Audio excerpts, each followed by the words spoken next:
What's up, everybody? It's Soren Baker here on Unique Access Entertainment. As always, please like and subscribe if you haven't already. Now, today we have the honor and privilege of being joined by an amazing artist, a good friend of mine, somebody who's a legend in the game, Mr. A.L. Dre. Thank you for coming through, What's sir. up, people?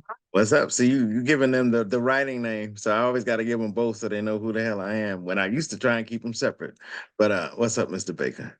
Everything is good, man. I'm glad you made it. And among many other things, Dre's got the City Winery exhibit in New York that people should definitely check out. That's displaying a lot of his artwork and wine. It's got all kinds of different things going on. So, Yes. that being said, the art is why we're here. So, let's start with that. So, Cool. most people are very familiar with you from The Last Word that ran in the source for almost 17 years, if I have it correct. Yes, But sir. the thing is, let's go a little bit back.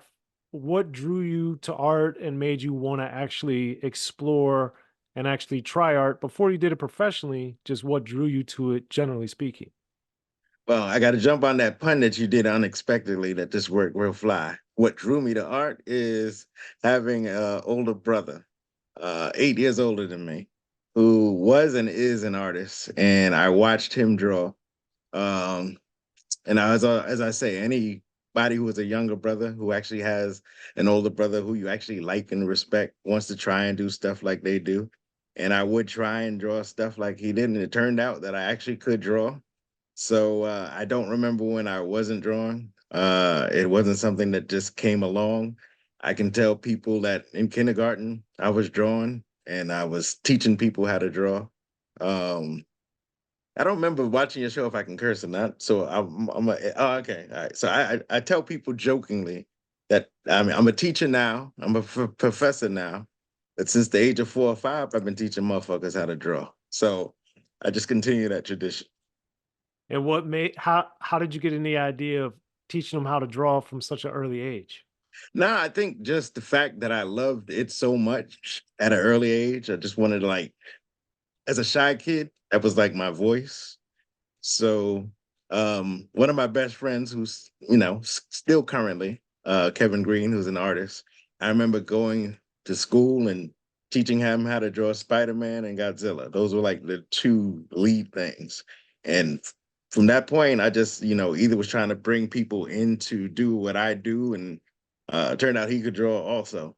So it was just, just I think just really enjoying it, being proud of something that I was capable of at a young age. And like I said, as a shy kid, this was something that either people were going to come to me, which I really didn't want anyhow because of the shyness, but I at least wanted to get some credit for what I could do.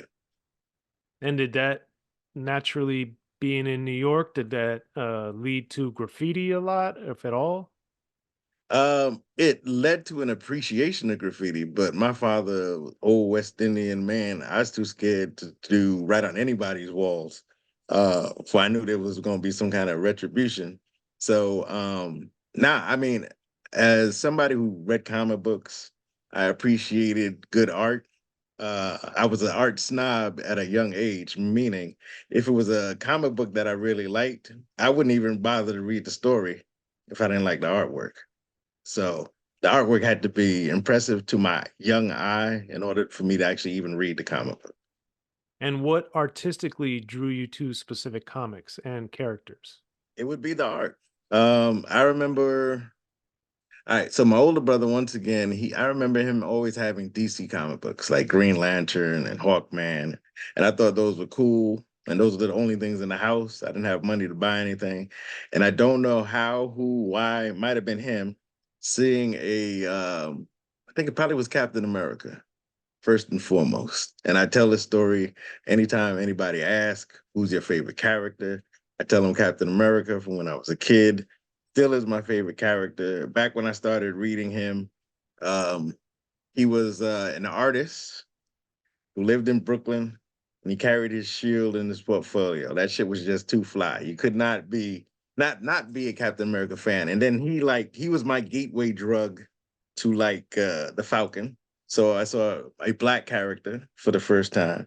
And then the Falcon led me to Black Panther and Luke Cage. So now with Black Panther comic books, I saw art in there that I thought was incredible. by artist Larry Graham. I mean, excuse me, Billy Graham. Getting musical with Larry Graham. And of course, at that age, had no idea he was a brother, he was black, anything. I just knew the art looked it was amazing.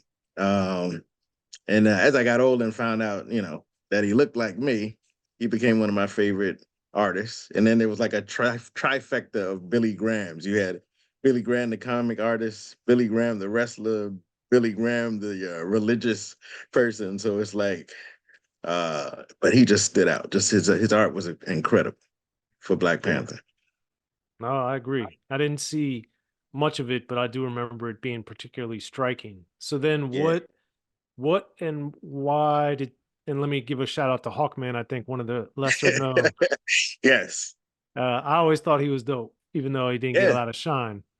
Yeah. Even in that rock movie that was out, Black Adam, Hmm. they had a brother playing Hawkman in that movie. So I watched that because of that.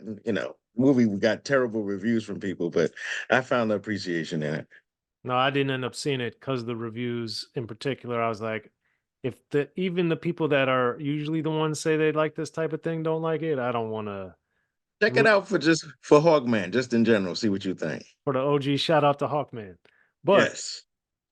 so with that being said, when, why, and how did you go from a fan and drawing on your own just for art's sake to then trying to do something with it professionally? Well, it would be the steps and stages. It's from drawing and winning a contest, probably like third grade for like toothpaste and brushing your teeth. I found the certificate, so I still got that. And it just was being comfortable. Art was my comfort zone. My mother used to tell me she knew she could just give me paper, let me sit in a room, and I knew I wasn't gonna get in no trouble, wasn't gonna set nothing on fire, wasn't gonna do nothing crazy. I was gonna be, relaxing. So from there, it was just a build up of drawing all the time, going to a junior high school, drawing there, learning and figuring out that I actually could draw better than my art teacher at the time. Um, then going to art high school, art and design, A&D. Um, and being in that environment where we didn't know at the time, we were creating magic, we were living, breathing hip hop, at 14, 15. We weren't thinking about, oh, this is hip hop. We were just doing what was. And in that particular school, you can imagine it's like all of the junior high school artists who won best artists in their school were now in this high school. So you have to either get lost, step your game up, and then you run into a mix of 2 years ahead of me when I went to the school with the Mighty Shirt Kings. Um, you had Pop Master Fables, my graduating class. I sat next to MCT in biology class.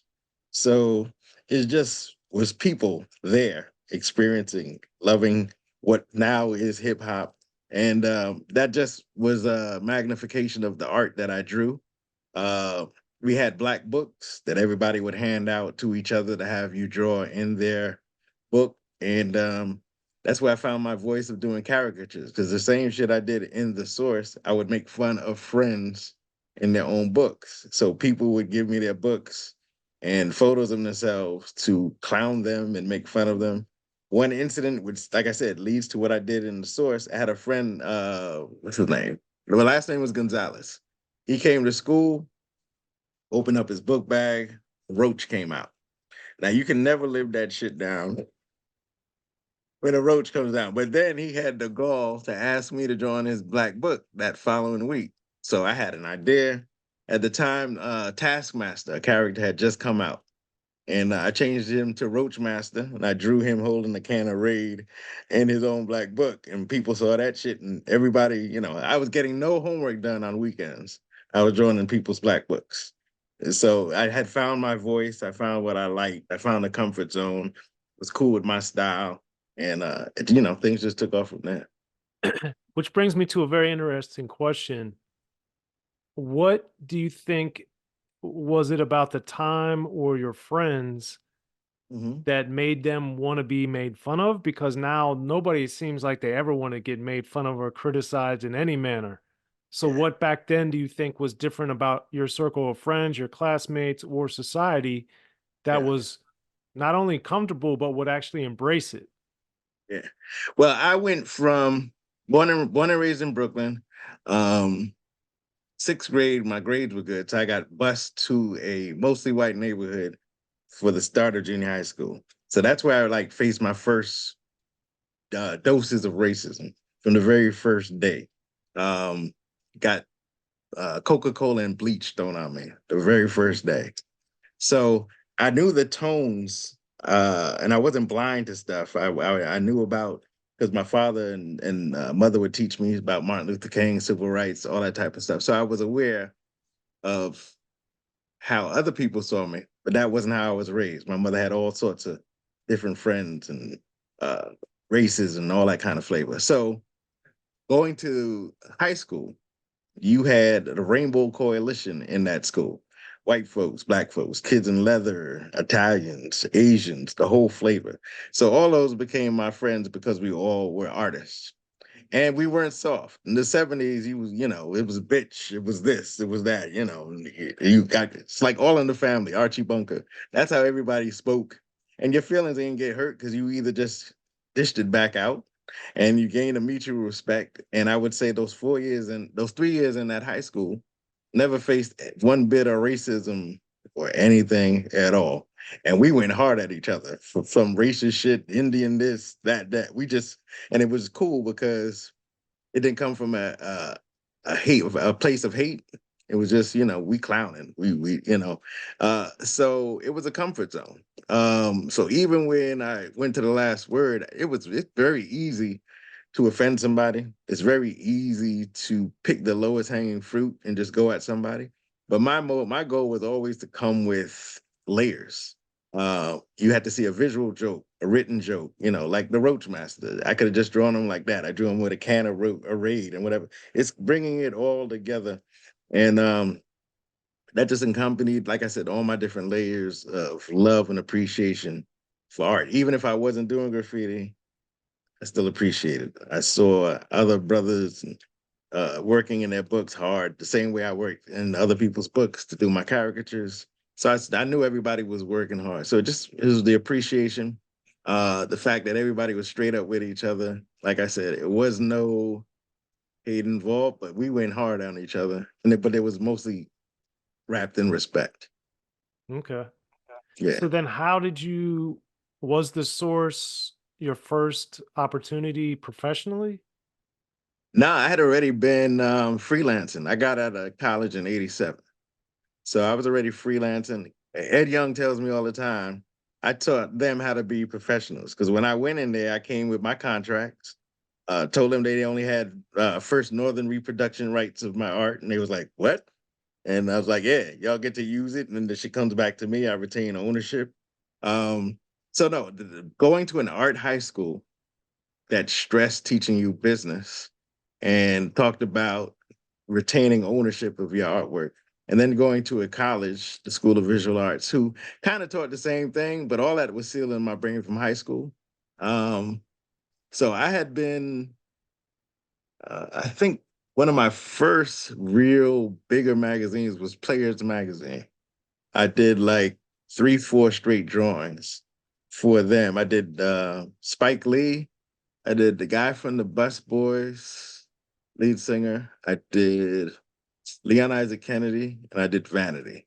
And those are like 3, 4 straight issues back to back in like '89. So I had already started establishing art career, being a freelance artist, and had my portfolio. Back in the day, you would go to different magazines, drop your portfolio off with your tear sheets of work that you had done.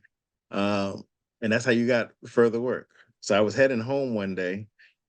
My job back then was to stop at newsstands, look through the magazines, see what was new, see where they were located, give them a call, find out when their portfolio policy was, that they would look at your work.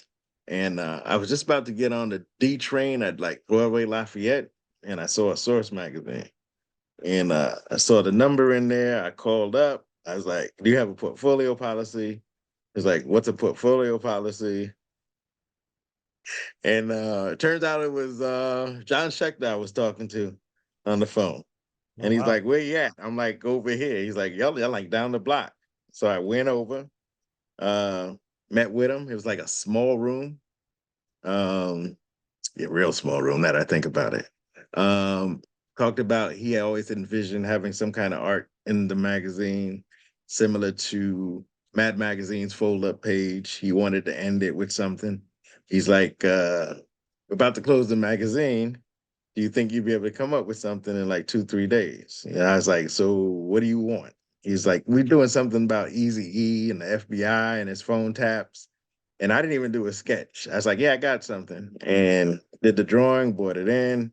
They loved it. I thought that was it, more or less. Next 3 weeks, he called me again, and that's just how it continued.